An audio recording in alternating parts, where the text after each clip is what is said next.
Hey friends, Sean from Draft Therapy here, and on today's review for you, I must be seeing double.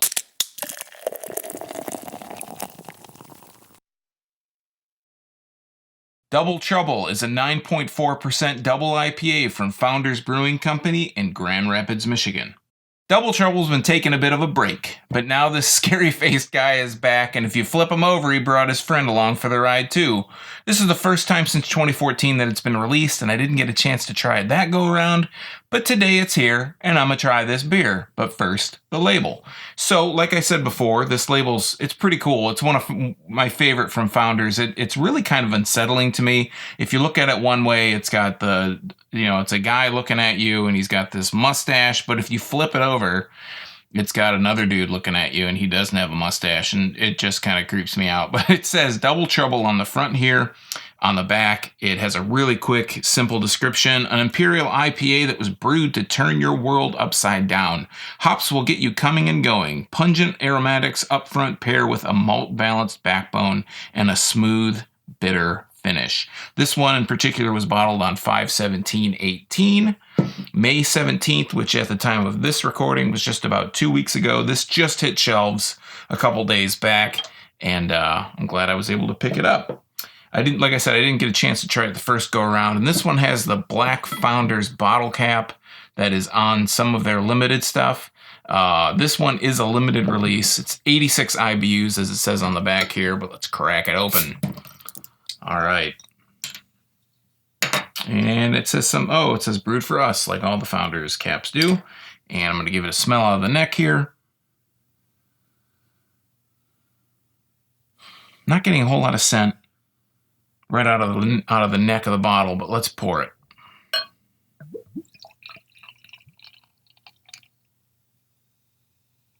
It's got kind of a orange, light amber color.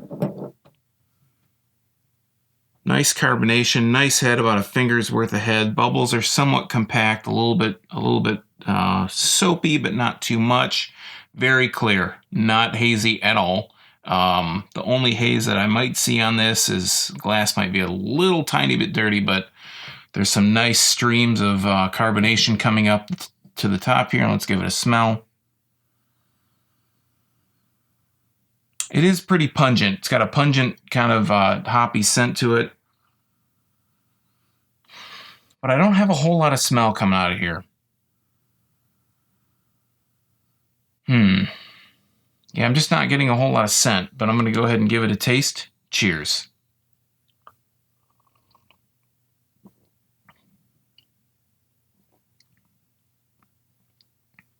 That's bitter.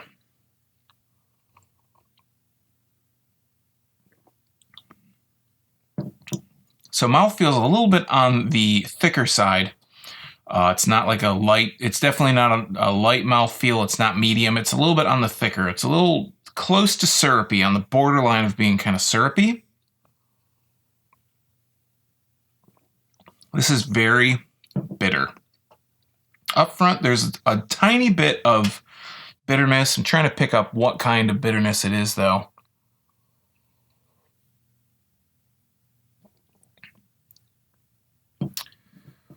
It just kind of tastes bitter. I'm not able to pick up. I'm going to think it's like a citrusy, piney bitterness. On the tail end is definitely piney bitterness. You get a little bit of that maltiness mixed in with it.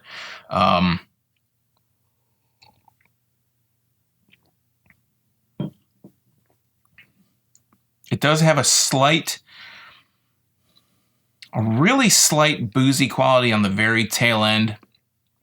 But this is bitter through and through. There's no like little hint of sweetness. There's no little tease of sweetness. You kind of take that drink, you get that piney, citrusy kind of bitterness up front, and then on the tail end, it's piney bitterness all the way, mixed with this really kind of strong, cedary, malty kind of taste.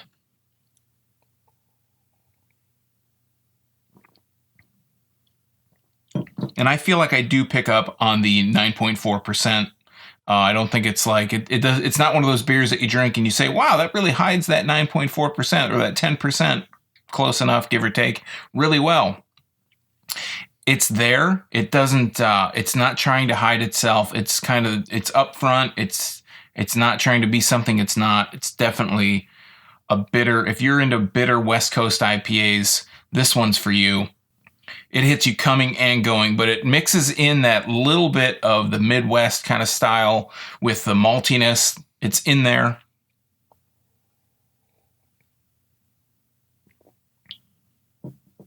So you're getting like a West Coast, Midwest kind of IPA here.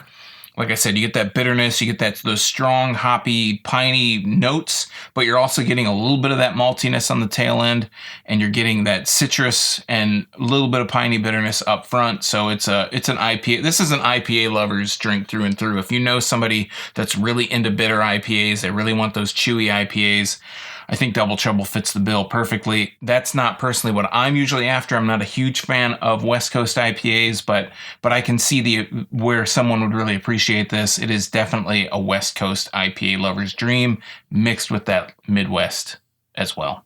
All right, friends, that has been Double Trouble from Founders Brewing. Were you able to try it in the last release, or have you had this year's yet? Does it fire those same neurons it did back then? Let me know what you thought in the comments down below. And while you're down there, if you like this kind of content, give me a thumbs up, share this video, or subscribe. I'm here twice a week bringing great Michigan beer content. If not reviews, then live streams, hopefully some more fun stuff in the future. I've also been sprinkling some non-Michigan beer reviews in, here and there as well. So there's even more to whet your whistle. You can also find links to my social media. I'm doing more on Untapped. You can find my link down there, or some links to new merch like this shirt, or my blog at drafttherapy.com. So until next time, I'm Sean from Draft Therapy. Thanks for stopping by. And remember, drink craft beer, support your local breweries, and don't forget to treat yourself to a little draft therapy. Thanks for watching. Cheers.